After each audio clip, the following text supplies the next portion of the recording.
नमस्कार, कैसे हो? ऑनलाइन क्लासेज में आपका फिर से स्वागत है। ध्यान से देखना, मैं क्या बोल रहा हूँ। मैं ये बोल रहा हूँ, हमने पिछले वीडियो में यह बात की थी कि जो परिमेय संख्या होता है या जो कोई भी परिमेय संख्या होती है, उस परिमेय संख्या को हम किस प्रकार से संख्या रेखा पर प्रदर्शित कर सकते हैं। तो आपने देखा होगा, हमने अगर संख्या रेखा के बटे में कोई नहीं था, यानी कि वो अगर सिंपल संख्या थी जैसे कि 3, 5, 10, 15, 20 ऐसे, तो हम उसको सिंपल संख्या रेखा पर प्रदर्शित कर पाते थे। लेकिन जैसे ही किसी भी संख्या के नीचे हर में कोई संख्या आने लग गई, यानी कि बटे वाली संख्या आने लग गई, तो फिर हमने क्या किया था, हमने ये किया था कि उस संख्या रेखा को ही इस प्रकार से विभाजित कर दिया था, यानी कि उनके अंकों को ही इस प्रकार से विभाजित कर दिया था कि उस संख्या के नीचे जो अंक आ रहे थे वैसे ही अंक संख्या रेखा के सभी अंकों के नीचे आने लग गए, यानी कि उन सभी के हरों को हमने क्या कर दिया बताओ, एक समान कर दिया। फिर हमने आगे बढ़ा कि अगर हम परिमेय संख्याओं को प्रदर्शित करना चाहते हैं तो हम वहां पर क्या लगा दें बताओ, गोला लगा दें। यहाँ तक आपको बात समझ में आ गई होगी। मैंने आपको एक उदाहरण करने के लिए दिया था, वो कोई उदाहरण नहीं, आपकी प्रश्नावली 1.2 का पहला क्वेश्चन था कि 7/4 को संख्या रेखा पर प्रदर्शित कीजिए। मुझे विश्वास है आपने वो क्वेश्चन कर लिया होगा। ध्यान से देखना, अगर नहीं किया है तो वापस से समझने की कोशिश करना, ध्यान देना और गौर करने की कोशिश करना। देखिए ध्यान से,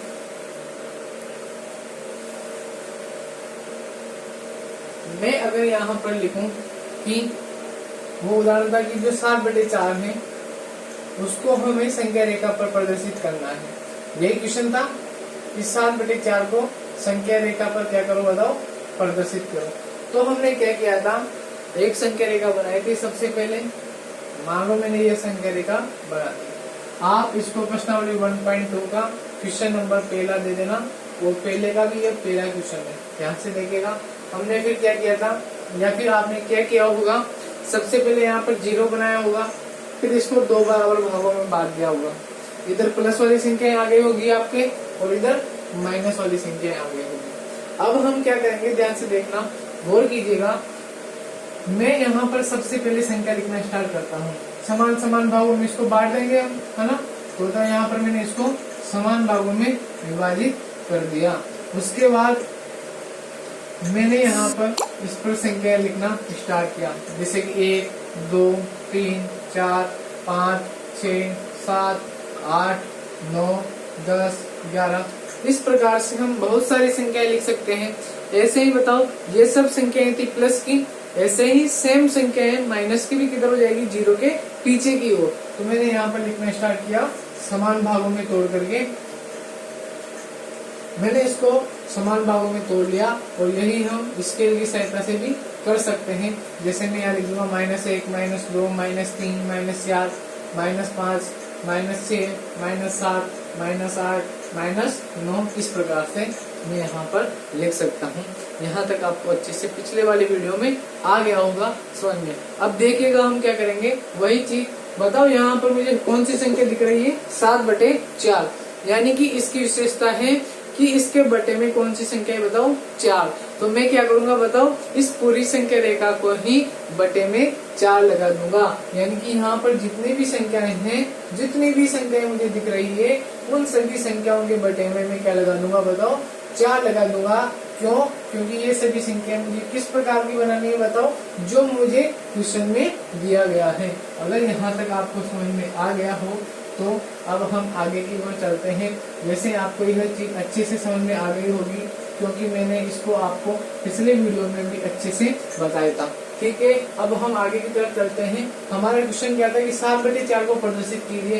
तो 7 यहाँ पर प्लस का है, तो हम इधर की ओर देखेंगे, 0 के इधर की ओर।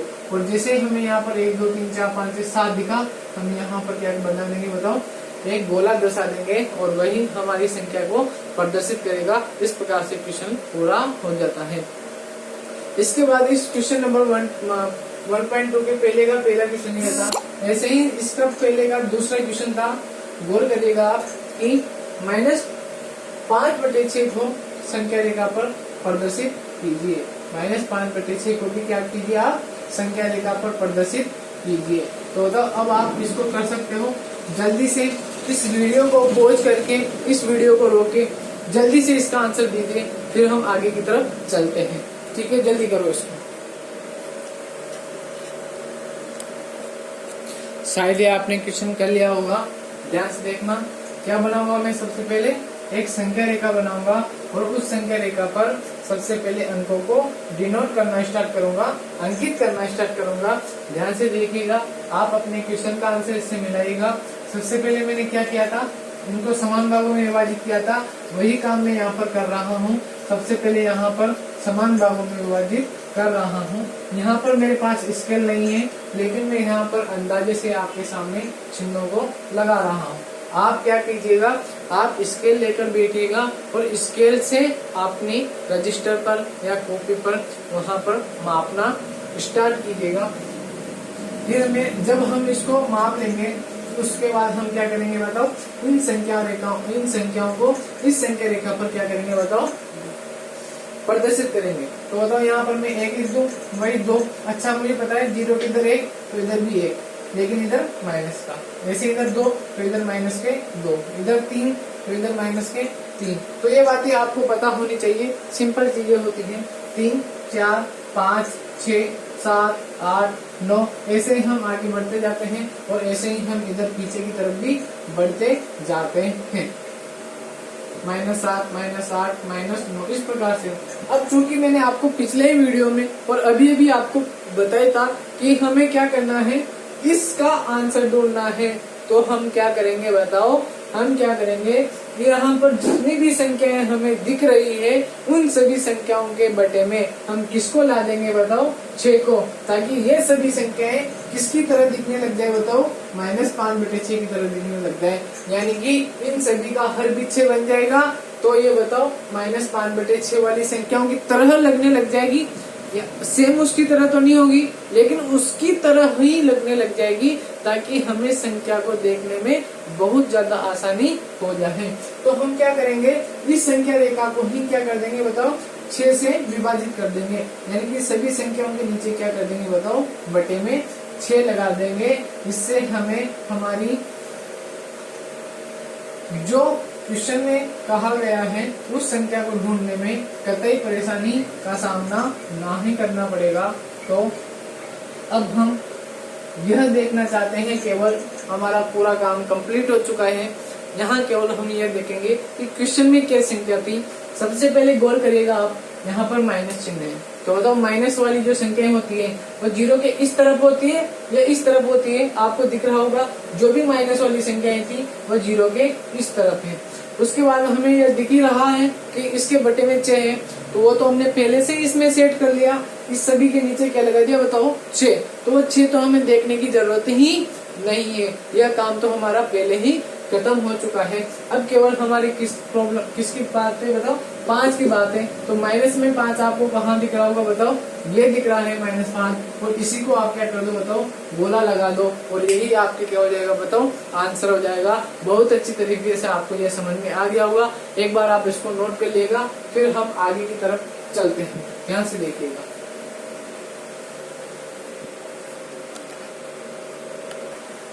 ठीक है, आपने यहाँ तक लिख लिया होगा। अब मैं इसको हटा रहा हूँ। अब मैं जो बातें बोलूँ उनको आप बहुत गौर से सुनिएगा। अगर आपने उन बातों को अच्छे से सुन लिया तो आपको इस चैप्टर को खत्म करने में कुछ भी या थोड़ी सी भी परेशानी का सामना नहीं करना पड़ेगा। प्लीज गौर से मेरी बातों को सुनिएगा। मैं क्या कहना चाहता हूँ देखिएगा। मैंने आपको जब यह टॉपिक शुरू हुआ था उसी टाइम यह बता दिया था कि जो परिमेय संख्या होती है वह क्या होती है। तो आपको पता होगा। अब तो आपको अगर मैं किसी भी क्षण बोलूं कि परिमेय संख्या क्या होती है तो आपके आंसर आ जाना चाहिए कि सर परिमेय संख्या होती है जिन्हें हम P/Q के रूप में लिख सकते हो। यानी कि बटे वाली संख्याओं को हम P/Q के रूप में लिख सकते हैं। अतः बटे वाली संख्याएं बटे वाली संख्याओं को हम परिमेय संख्याएं कह सकते हैं। ठीक है, यहाँ तक आपके आठवीं में आता है। तो गौर करिएगा, अगर मैंने यहाँ पर एक संख्या लिखी 2, तो आप मुझे बताइए अगर मैं इसके नीचे 3 लिख देता हूँ तो बताओ क्या यह p बटे q के रूप में दिख रही है? हाँ सर, कैसे कि सर देखो बटे के ऊपर कोई संख्या है, यहाँ पर भी बटे के ऊपर कोई संख्या है, यहाँ पर भी बटे के नीचे कोई संख्या है, तो यहाँ पर भी बटे के नीचे कोई संख्या है, यानी कि ये p बटे q के रूप में संख्या है, अतः हम इसे परिमेय संख्या बोल सकते हैं। अब और गौर करिएगा, मैंने यहाँ पर एक संख्या लिखी 2, तो आप मुझे बताइए क्या हम इसको परिमेय संख्या बोल सकते हैं? क्या हम इसको परिमेय संख्या बोल सकते हैं? तो गौर करिएगा, हाँ हम इसको परिमेय संख्या बोल सकते हैं। सर कैसे? यहाँ पर तो हमें एक ही संख्या दिख रही है, लेकिन मैं आपको बता दूं, अगर किसी भी संख्या के नीचे कुछ नहीं लिखा हुआ तो अगर हम उसके नीचे बटे में 1 लिख दें तब भी उसका मान 2 ही देता है, अतः हम इस 2 को 2/1 लिख सकते हैं। और जैसे ही हमने 2/1 लिखा वैसे ही यह p बटे q के रूप में बदल गई, और p बटे q रूप वाली संख्या तो क्या कहलाती है बताओ? परिमेय संख्या कहलाती है, यानी कि 2 को भी हम क्या बोल सकते हैं बताओ? परिमेय संख्या बोल सकते हैं। ऐसे ही मुझे आप बताइए, क्या मैं 3 को परिमेय संख्या बोल सकता हूँ? हाँ बोल सकता हूँ। ऐसे मुझे आप बताइए 5 को मैं बोल सकता हूँ क्या? हाँ बोल सकता हूँ। ऐसे मुझे आप बताइए 7/11 को क्या मैं परिमेय बोल सकता हूँ क्या? अरे इसमें तो हम अवश्य बोल सकते हैं, क्योंकि वहाँ पर बटा दिख रहा है, p ऊपर दिख रहा है और q नीचे दिख रहा है। यहाँ पर p और q का मतलब कोई संख्या होता है। ठीक है, तो केवल परेशानी किसमें आती है? एक संख्या में। तो एक संख्या के लिए क्या उपाय बताओ? बटे में क्या लगा दो बताओ? 1 लगा दो, और जैसे ही हम बटे में 1 लगाते हैं वह बटे वाली संख्या यानी कि p बटे q का रूप ले लेती है, और p बटे q रूप वाली संख्याओं को हम परिमेय संख्याएं बोल सकते हैं। यहाँ तक आपको अच्छे से समझ में आ गया होगा। वैसे ही हम बताओ -3 को भी बोल सकते हैं परिमेय संख्या, क्योंकि बटे में मैं 1 लिख सकता हूँ। ऐसे बताओ 0 को भी मैं बोल सकता हूँ, क्योंकि मैं 0/1 लिख सकता हूँ। हाँ, मैं 1/0 कभी नहीं लिख सकता, जिसके बारे में मैंने आपको जानकारी पहले दे दी थी कि 1/0 हमारी गणित में विद्यमान नहीं है, लेकिन हाँ 0/1 जरूर हमारी गणित में विद्यमान है। क्यों? क्योंकि बताओ 0/1 को क्या मैं सिंपल 0 लिख सकता हूँ? हाँ, क्योंकि बटे में किसी के भी 1 लगा सकते हैं। तो बताओ क्या 0 हमने कभी गणित में नहीं पढ़ा क्या? पढ़ रखा है, यानी कि 0/1 तो संभव है, लेकिन 1/0 संभव नहीं है। यहाँ तक आपको अच्छे से समझ में आ गया होगा। मैंने पिछले 1 मिनट में जो आपसे बातें की उनका एक ही अर्थ निकलता है, उनका एक ही उद्देश्य निकलता है कि क्या हम एक अंक वाली संख्याओं को या सिंपल संख्याओं को भी क्या हम परिमेय संख्याएं बोल सकते हैं? तो उसका आंसर आप गौर करके सुनिएगा। हाँ, हम उनको परिमेय संख्याएं कह सकते हैं, क्योंकि हम उनके नीचे 1 लिख सकते हैं, बटे में 1 लिख सकते हैं। अतः जो सिंपल संख्याएं होती है 1 2 3 4 5 6 7 8 9 10, उनको भी हम परिमेय संख्याओं की गिनती में गिन सकते हैं। यहाँ तक आपको क्लियर है? अब हम आगे की बात करते हैं, देखिएगा गौर करके। मैंने एक चीज यहाँ पर लिखी,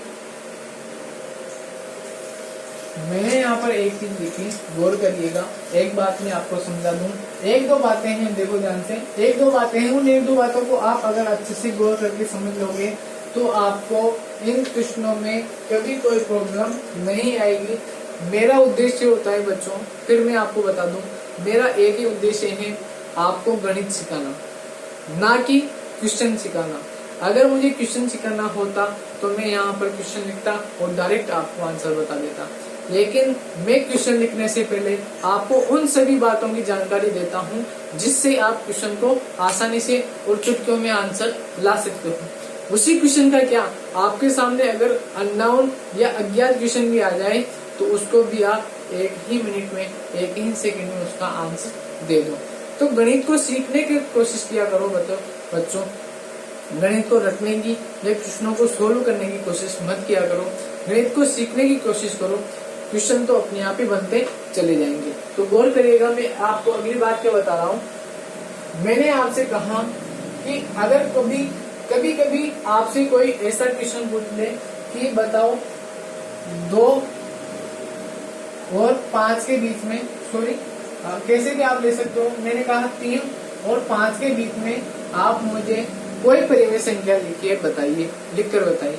तो आपको बताए कि 2 और 5, 3 और 5 के बीच में एक संख्या तो आपको पता है क्या आती है, बताओ, 4 आती है। और 4 को अभी अभी हमने कहा कि 4/1 लिखते ही है, क्या हो जाएगी बताओ, परिमेय संख्या हो जाएगी। लेकिन अगर मैं आपसे पूछूं क्या अभी भी क्या 3 और 5 के बीच में और भी कोई संख्या है जो परिमेय है क्या, तो हमारा उत्तर होगा हाँ।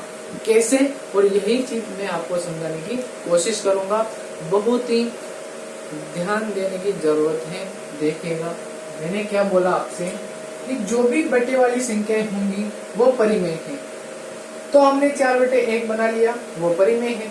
अच्छा, क्वेश्चन क्या था, 3 और 5 के मध्य हमें परिमेय संख्याओं को ढूंढना है। किनके मध्य, 3 और 5 के मध्य हमें क्या ढूंढना है बताओ, परिमेय संख्याओं को ढूंढना है। तो गौर करिएगा, मैंने क्या किया, आपसे यह जानने की कोशिश की कि क्या हम 3 और 5 के बीच में अनेक सारी बटे की संख्या बना सकते हैं क्या। देखिएगा ध्यान से। अगर मैं आपसे कहूं कि मैं इसको क्या करूं, 3 और 5 को 4 और 3 का मैंने क्या कर दिया, योग कर दिया। देखना ध्यान से, 3 + 4 बराबर हो जाएगा बताओ 7। और इसमें मैंने क्या कर दिया, 2 का भाग दे दिया। किसका भाग दे दिया बताओ, 2 का। तो बताओ 7/2 का मान होता क्या है एक्चुअली में, इसका मान होता है 3.5। यही बात है बताओ। और बताओ 3.5 3 और 5 के बीच में होता है। आपको पता है कि 3.5 से छोटा होता है 3, तो यानी कि 3.5 उसके थोड़ा आगे होगा, यानी कि वो 3 और 5 के मध्य में होगा। और हम उन्हीं संख्याओं को तो देख रहे हैं कि 3 और 5 के मध्य कितनी परिमेय संख्याएं हो सकती हैं या कितनी बटे वाली संख्याएं हो सकती है। तो बताओ 7/2 का मान कहाँ रहा होगा, यहाँ पर रहा होगा। तो हम कह सकते हैं कि जो 7/2 है वह भी 3 और 5 के बीच की ही कोई संख्या है, जो भी क्या है बताओ, परिमेय संख्या है। ऐसे ही हम इस 4 और 5 को जोड़ करके इनमें भी अगर 2 का भाग दे लें तो आप देखिएगा 5 और 4 होता है 9 और नीचे में आता है 2। तो बताओ 9/2 को भी हम परिमेय संख्या बोल सकते हैं। और 9/2 का मान होता है 4.5, यानी कि ये 5 से ही थोड़ा कम ही रहा होगा, यानी कि 4.5 रहा होगा। और 4.5 जो कि 9/2 के बराबर है, और 9/2 को हम परिमेय संख्या बोल सकते हैं। तो मैं आपको यह समझाने की कोशिश कर रहा हूँ कि हम किन्हीं भी 2 अंकों के मध्य ऐसी कई सारी संख्याएं बना सकते हैं जो परिमेय संख्याएं होती है। यहाँ तक अगर आपको समझ में आ गया हो तो और मैं आपको समझाने की कोशिश करूँ। हमने क्या किया, यहाँ पर एक विशेष विधि है, वो मैं अभी आपको आगे की ओर समझाऊंगा। अभी केवल मैं आपको यह बताने की कोशिश कर रहा हूँ कि क्या हम 2 अंकों के मध्य परिमेय संख्याओं को ढूंढ सकते हैं क्या हम 2 अंकों के मध्य परिमेय संख्याओं को ढूंढ सकते हैं क्या। मैंने बोला हाँ। इसका आंसर मैं अगर आपको बताऊं ना तो आप चौंक जाओगे। मैं बोलूंगा हाँ, हम 2 अंकों के मध्य परिमेय संख्याओं को ढूंढ सकते हैं। और उन परिमेय संख्याओं की संख्या, यानी कि अगर मैं उनको गिनने बैठू ना, उनकी संख्या को, भाई एक संख्या तो ये, एक संख्या ये, तो एक संख्या ये, एक संख्या ये, यानी कि अनेक सारी संख्याएं, तो उन अनेक सारी संख्याओं का जो गिनती होगी वह होगी अपरिमित। यानी कि मैं 2 संख्याओं के मध्य अपरिमित, यानी कि जो जिनको मैं कभी गिन ही ना सकूं, अपरिमित संख्याएं होती है। यानी कि 2 परिमेय संख्याओं के मध्य अपरिमित संख्याएं, अपरिमित परिमेय संख्याएं उपस्थित होती है। उसको मैं यहाँ पर आपके सामने बता भी सकता हूँ। गौर करिएगा, मैं आपको क्या समझाने की कोशिश कर रहा हूँ। एक बार मैं जब तक नहीं बोलूं आपको कुछ नहीं लिखना है बोर्ड पर से। मैंने देखा है कई बच्चों को, आप ही में से कुछ बच्चे ऐसे हैं जो भी मैं यहाँ पर ऐसे करता हूँ ना, ये सब चीजें उनको भी उतार लेते हैं, तो उससे तो क्वेश्चन ही गलत हो जाएगा। ऐसा आपको नहीं करना है, केवल मैं जो बोलूँ वही चीजें आपको करनी है। तो गौर करिएगा, मैं आपसे क्या कहना चाह रहा हूँ। अभी तो ये क्वेश्चन था 3/5, लेकिन मान लो अगर ऐसा हो जाता यहाँ पर 5 नहीं होकर के 4 ही हो जाता, तो बताओ 3 और 4 के बीच में कोई संख्या होती है क्या? नहीं। लेकिन हम यूँ कह रहे हैं कि अनेक सारी परिमेय संख्या होती है। तो भी बता के बताओ, दिखा के बताओ, देखिए कितनी है। तो हम लिखेंगे, बताओ क्या मैं इस 3 को और इस 4 को बताओ क्या मैं इस 3 और 4 को जोड़ करके अगर 2 का भाग दे दूं तो बताओ कितना आएगा, 4 और 3 7 और बटे में 2। तो बताओ ये 3.5 है और 3.5 कितना होता है, 3.5, यानी 3 और 4 के कहाँ पर होएगा वो बताओ, मध्य में होएगा। ये 3 होता है, ये 3.5, फिर 4 आता है, तो बताओ यहाँ पे जो 3.5 होगा यानी कि 7/2 होगा, वो किनके मध्य आया बताओ, इनके मध्य। और 7/2 कैसी संख्या है बताओ, p/q के रूप में है, यानी कि मैं इनको परिमेय संख्याएं बोल सकता हूँ। अब ऐसे हमारे पास ये एक संख्या आ गई, लेकिन मुझे इसी संख्या के बारे में थोड़ी ना जानना था, मुझे तो अनेक सारी संख्याएं ढूंढनी है इन दो के मध्य। तो मैं क्या करूंगा, ध्यान से देखना, मैं इस 3 को अगर मैं ऐसा बना दूं 30/10 तो कोई हर्ज है क्या बताओ, नहीं। क्यों, क्योंकि 0 से 0 कटेगा और वापस से यहाँ पर 3 आ जाएगा, हमें 3 मिल जाएगा, यानी कि मैं इस 3 को 30/10 लिख सकता हूँ। वैसे ही मैं इस 4 को क्या लिख सकता हूँ बताओ, 40/10 लिख सकता हूँ। लिख सकता है नहीं लिख सकता बताओ, लिख सकता हूँ। तो आप मुझे बताइएगा कि मैं इस 30/10 और 40/10 के बीच में कोई संख्या देख सकता हूँ क्या? हाँ, आपको भी पता होगा जब हम स्केल में देखते हैं तो वहां पर 1 सेंटीमीटर होता है, तो उसके बाद 2 सेंटीमीटर होता है, लेकिन बताओ उसके बीच में भी अंक होते हैं, छोटे छोटे बिंदु होते हैं, वो भी तो संख्याएं होगी। बताओ उनका मान क्या रहा होगा, 3.1, 3.2, 3.3। तो वही संख्याएं हमारी परिमेय संख्या कहलाती है। यानी कि देखो ध्यान से, इस 30/10 के बाद अगली संख्या आएगी 32/10, फिर अगली आएगी 32/10, फिर अगली आएगी 33/10, फिर अगली आएगी 34/10, फिर यहाँ पर जाते जाते खत्म हो जाएगी 39/10 पर। तो बताओ इस 30/10 के और 40/10 के बीच में, यानी कि इस 3 और 4 के बीच में जहाँ हम एक भी परिमेय संख्या को नहीं देख पा रहे थे, बताओ कितनी परिमेय संख्या दिखने लग गई, बहुत सारी परिमेय संख्या दिखने लगी। ऐसे हम क्या इस 3 को 3000 या 300/100 नहीं लिख सकता क्या बताओ, लिख सकता हूँ। लिख सकता नहीं लिख सकता बताओ, लिख सकता हूँ। वैसे ही बताओ इस 4 को मैं क्या लिख सकता हूँ, 400/100 लिख सकता हूँ। यानी कि अब मुझे और ऑप्शन मिल जाएंगे परिमेय संख्या को लिखने के। कैसे बताओ, 300 से आगे बढ़ना स्टार्ट करो, 301, 302 और बटे में क्या लगाते जाओ, 100 लगाते जाओ। तो बताओ ये संख्या क्या इन्हीं के मध्य तो होगी, नहीं होगी क्या बताओ, होगी। जैसे हमने इनको यहाँ पर निकाला था, तो बताओ इस प्रकार की कितनी संख्या मिल जाएंगी बताओ, यहाँ पर 100, 300 से 400 में जाने पर बहुत सारी संख्या मिल जाएंगी, लगभग 99 या 100 संख्या मिल जाएंगी। ऐसे बताओ यहाँ पर 10 संख्या मिल जाएंगी। तो बताओ लगातार संख्याएं बढ़ती जा रही है और हम 2 अंकों के मध्य अनेक सारी संख्याओं की ओर बढ़ रहे हैं। ऐसे में बताओ अगर मैं 300 को 3000/1000 लिख दूं और 400 को 4000/4000 लिख दूं तो कोई हर्ज होगा क्या बताओ, नहीं होगा। और 3000 और 4000 के बीच में भी मुझे बहुत सारी संख्याएं मिलेंगी। यानी कि मैं कह सकता हूँ कि मैं 2 अंकों के मध्य अनेक सारी या मैं कहूँ अपरिमित संख्याओं की खोज कर सकता हूँ। केवल हमारे अंदर वह टेक्निक होनी चाहिए, वह ज्ञान होना चाहिए। तो हम एक नोट लगाकर लिखेंगे जहाँ पर हम ये सब इन सब बातों का क्या लिखेंगे बताओ, सारांश लिखेंगे। यहाँ तक आपको अच्छे से समझ में आ गया होगा, यहाँ तक आपको अच्छे से समझ में आ भी जाना चाहिए। ठीक है, मैं यहाँ पर एक चीज लिखता हूँ, क्या लिखता हूँ गौर करिएगा। अब मुझे अगर आप एक क्वेश्चन का आंसर दे दें तो मैं आपसे यह मान लूंगा कि आपको ये सब चीजें अच्छे से समझ में आ गई होगी। गौर करिएगा, मैं आपसे क्या पूछने जा रहा हूँ। मैं आपसे पूछने जा रहा हूँ, मैंने अभी तक आपको बताया कि 3 और 4 के बीच में क्या कोई परिमेय संख्या हो सकती है क्या। तो अभी भी आपका आंसर आया था कि देखो इतनी सारी हमने परिमेय संख्या निकाल दी, यानी कि 3 और 4 के बीच में मैं कितनी परिमेय संख्या निकाल सकता हूँ सर, मैं अनंत या अपरिमित संख्याओं का निर्माण कर सकता हूँ। यानी कि 3 और 4 के बीच में इतनी परिमेय संख्या है जिन्हें मैं गिन भी नहीं सकता, जिनको मैं समेट भी नहीं सकता, यानी कि अपरिमित संख्याएं विद्यमान हैं। तो अगर मैं आपसे कहूँ कि 4 के बाद फिर कितनी परिमेय संख्याएं होंगी सर, 4 के बाद तो 5 आता है, 6 आता है, 7 आता है, ऐसे तो चलती जाएंगी। तो 3 और 4 के बीच में ही अपरिमित संख्या है, तो फिर 4 के बाद तो फिर बहुत सारी इनके बीच में भी अपरिमित है, इनके बीच में भी अपरिमित है। तो बिल्कुल मिलाकर क्या है कि ये जो संख्या रेखाओं की जो लाइन है वो अपरिमित परिमेय संख्याओं से भरी पड़ी है, भरी पड़ी है। यानी कि मैं कह सकता हूँ कि किसी भी अंक के बाद या किसी भी अंक के पहले या किसी भी अंक के बाद मुझे अपरिमित, क्या बताओ, अपरिमित परिमेय संख्याओं, अपरिमित परिमेय संख्याओं का क्या मिल सकता है बताओ, खजाना मिल सकता है। क्या मिल सकता है बताओ, खजाना।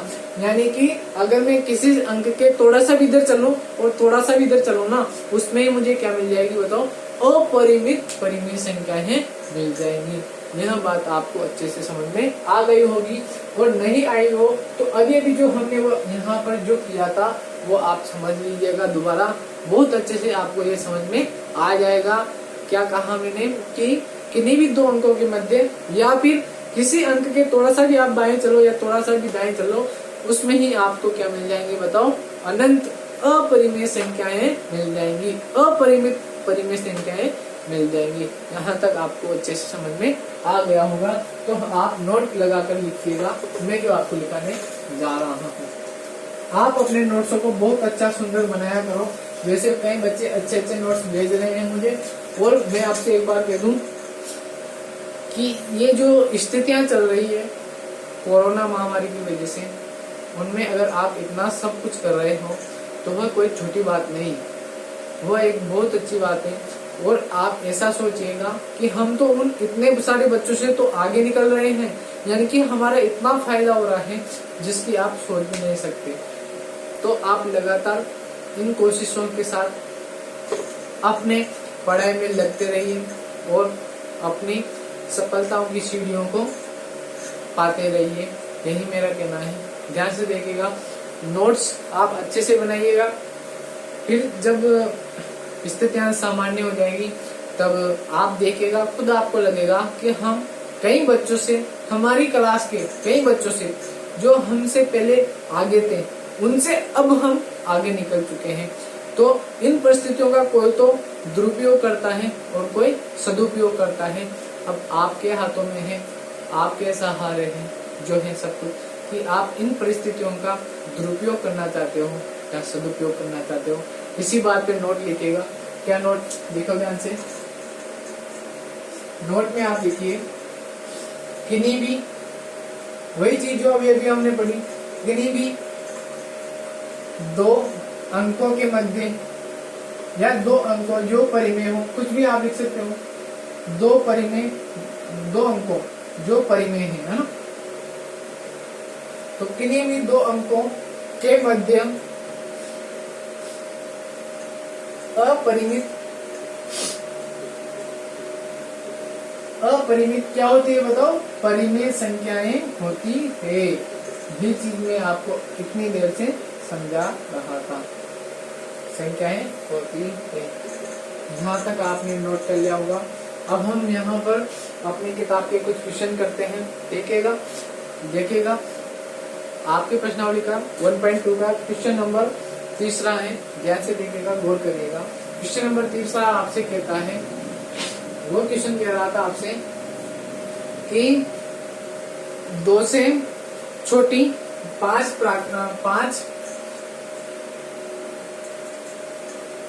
2 से छोटी 5 परिमेय संख्याएं लिखिए।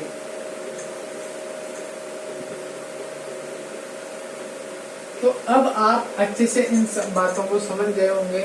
अगर मैं अभी भी अगर आपको इस क्वेश्चन का आंसर नहीं बताऊं ना, तो आप आसानी से निकाल सकते हो। बताऊं क्यों? उसने कहा है कि 2 से छोटी, यानी कि 2 से अपन को नीचे की ओर चलना है, यानी कि वो माइनस वाली की तरफ चलना है, यानी 0 की तरफ चलना है। तो गौर करिएगा आप, मैं अगर यहाँ पर संख्या, आपको भी कुछ नहीं लिखना, मैं अगर यहाँ पर एक संख्या रेखा बनाऊं, यहाँ पर मैंने 0 लिखा, यहाँ पर मैंने 1 लिखा, यहाँ पर 2, यहाँ पर 3, इधर -1, -2, -3, तो क्या बताओ ये सभी परिमेय संख्याएं हैं क्या? बताओ हाँ है। तो ये बताओ अगर जैसे ही मैं इनके बटे के नीचे 1 लिख दूंगा तो सब बताओ p बटे q के रूप में हो जाएगी। ऐसे में अगर 1 ना लिख करके 10 लिख दूं तब भी ये परिमेय संख्याएं हो जाएंगी। अगर मैं 10 नहीं लिख करके 100 लिख दूं तब भी ये परिमेय संख्याएं हो जाएंगी। तो अब आपको अब तो समझ में आ गया होगा कि हम किन्हीं भी दो अंकों के मध्य अनेक सारी परिमेय संख्याओं का निर्माण कर सकते हैं। तो हमारा क्वेश्चन था कि क्या 2 से छोटी आप इन्हीं 5 परिमेय संख्याओं को बता सकते हो क्या? 2 से छोटी तो गौर करिएगा 2 ये हमारा यहाँ पर है और इससे छोटी इधर तो बड़ी बड़ी संख्या आती जाती है क्योंकि 3 4 5 6 और इधर छोटी संख्या आती जाती है यानी माइनस की संख्याएं आती जाती है। तो मैंने क्या कहा या क्वेश्चन क्या कह रहा है कि 2 से छोटी कोई भी आप तो 5 परिमेय संख्या बता दो। तो अब आप बताओ 2 से छोटी तो बताओ अनेक सारी संख्याएं होंगी ना, अनेक सारी अपरिमेय संख्याएं होंगी, अनेक सारी बटे वाली संख्याएं भी होंगी और अनेक सारी सिंपल संख्याएं भी होंगी जिनको भी हम परिमेय संख्याएं बना सकते हैं। यानी कि बताओ इस क्वेश्चन का आंसर क्या होना चाहिए? इस क्वेश्चन का आंसर होना चाहिए कि सर या क्वेश्चन जी कि 2 से छोटी तो बताओ अनेक अपरिमित परिमेय संख्याएं होती है और उनमें से कोई 5 परिमेय संख्याएं आपको बता देनी है जिसमें आपका क्वेश्चन खत्म हो जाएगा। यानी कि इस क्वेश्चन का आंसर किसी एक लड़के के अलग आ सकता है, किसी दूसरे के अलग आ सकता है, किसी तीसरे के लड़के के भी अलग आ सकता है। और मैं अगर आपको यहाँ पर बताऊं अभी तो मेरे क्वेश्चन का आंसर और आए और फिर मैं बाद में आपको क्लास में बताऊं तब इस क्वेश्चन का आंसर और आ जाए। लेकिन वे सभी संख्याएं जो हमने आपको बताई आंसर में उन सभी का उत्तर राइट ही होगा। यानी कि इस क्वेश्चन का या इस प्रकार के जो क्वेश्चन होते हैं ना परिमेय संख्याओं के, उन परिमेय संख्याओं के जो आंसर होते हैं ना वे अनेक सारे होते हैं। यानी कि सभी के आंसर सही होते हैं लेकिन कुछ हद तक वो संकीर्ण भी होते हैं। ऐसा नहीं है आप 2 से बड़ी संख्याएं बता दो क्योंकि क्वेश्चन ही आपसे कह रहा है कि छोटी बतानी है। अब आप अगर 2 से बड़ी 4 बता दोगे तो फिर क्वेश्चन तो गलत करेगा ही सही। तो आपको क्या करना है 2 से छोटी ही संख्याओं को बताना है ताकि हमारा आंसर आ जाए। अब 2 से छोटी तो देखो ना आप बताओ 1 भी है, 0 भी है, माइनस भी है, -1 भी है, -2 भी है, -3 भी है, ऐसे चलते जाओ आप तो जहाँ तक जा सकते हो। लेकिन हमें कितनी बतानी है बताओ? केवल और केवल 5 संख्याओं को बताना है। तो आप कोई सी भी 5 संख्याएं बता दो जो 2 के इधर आती हो। तो मैं कोई सी भी ले लूं, एक तो ये ले लेता हूँ, एक 0 ले लेता हूँ, एक -1 ले लेता हूँ, एक -2 ले लेता हूँ, एक -3 ले लेता हूँ, हो गए ना 5। या फिर मेरी मर्जी नहीं, मेरा तो मूड नहीं है इनको लेने का तो मैं क्या करूँ बताओ? 2 से नीचे बताओ 1.5 भी तो होती है जिसे मैं 3/2 लिखता हूँ, है ना, जिसको हम 1.5 कहते हैं। फिर बताओ 1 हो जाएगी। ऐसे 0.5 जिसको हम बताओ क्या लिखते हैं? बताओ 5/10 लिख सकते हैं। 0.5 होता है ना जो 0 और 1 के बीच में आता है, यहाँ पर 0.5। वैसे मैं इनको ले सकता हूँ, कुछ भी आप जैसे भी बना सकते हो। तो बताओ -1 को मैं -1/10 लिख दूं, वो भी तो 2 से छोटी ही होगी।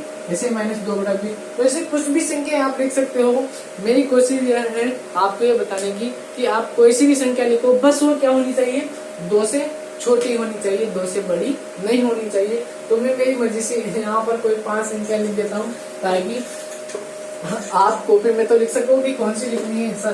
तो लिखो, देखो ध्यान से, मैं आपको यहाँ पर बना के बता रहा हूँ 2 से छोटी। तो 2 से छोटी में लिख रहा हूँ, एक तो 2 से छोटी बताओ, आप ही बताओ कौन सी लिखूं? मैं लिख देता हूँ, एक तो 1 लिख देता हूँ, ठीक है। और कौन सी लिखूं? देख लो यहाँ पर, अगर आपको दिखाई नहीं दे रहा हो देखो ध्यान से, ये 0 था, यहाँ 1 था, यहाँ पर 2 था। तो 2 से छोटी लिखनी है तो मैंने पहले लिख दी 1, फिर मैंने लिख दी 0, फिर मैंने लिख दी यहाँ पर -1, फिर मैंने यहाँ पर -2 और -2 के नीचे मैंने 7 लगा दिया तो कोई बुरा नहीं किया। वैसे मैंने अगर यहाँ पे 7 लगा दिया तो कोई बुरा नहीं किया। वैसे मैंने अगर यहाँ पर भी 7 लगा दिया तो कोई बुरा नहीं किया। 0 के साथ तो हम 0 ही लिख दें, वही अच्छा लगेगा। तो 4 संख्या और हो गई और 1 संख्या और लिख दी और यही आपका आंसर है। हाँ, हो सकता है अगर आप इससे अलग आंसर दो तब भी मेरी हिम्मत नहीं होगी कि मैं उसको गलत कर सकूं। तो यहाँ पर आप इसको आंसर निकालिए। 1 2 और लिख सकता हूँ, या लगा कर आप लिख दो ना, 1 0 -1 -2 -3, या बताओ और बताओ आपकी मर्जी है। तो 1/5 लिख दूं। अब की बार में 7 को हटा करके क्या लिख दूं? बटे में 5, तो वह भी इसका क्या हो जाएगा बताओ? आंसर हो जाएगा। तो अब आपको समझ में आ गया होगा। या फिर मैं लिख सकता हूँ यहाँ पर बताओ 1/4 लिख दूं। वह भी आपका आंसर हो जाएगा। यानी कि अब आपको समझ में आ गया होगा कि सर क्या कहना चाहते हैं। मैं कहना चाहता हूँ कि बच्चों 2 से छोटी बताओ कितनी संख्या होंगी अपरिमित, सॉरी परिमित, अपरिमित होगी। यानी कि हम कोई सा भी आंसर इसमें दे सकते हैं। इस प्रकार से आप इसमें से कोई भी एक आंसर दे सकते हो आपकी मर्जी के अनुसार। यहाँ तक आप कर लीजिएगा नोट और अच्छे से पढ़ाई करते रहिएगा। फिर हम मिलेंगे हमारे स्कूल में, ठीक है। लेकिन अभी तक जो ये प्रोग्राम चल रहा है ऑनलाइन क्लासों का, उससे आप आनंद लीजिए, उससे आप आपकी पढ़ाई को लगातार करते रहिएगा और रूटीन में लाते रहिएगा ताकि आपको कभी अजीब ना लगे, ठीक है। धन्यवाद, आज के लिए इतना ही।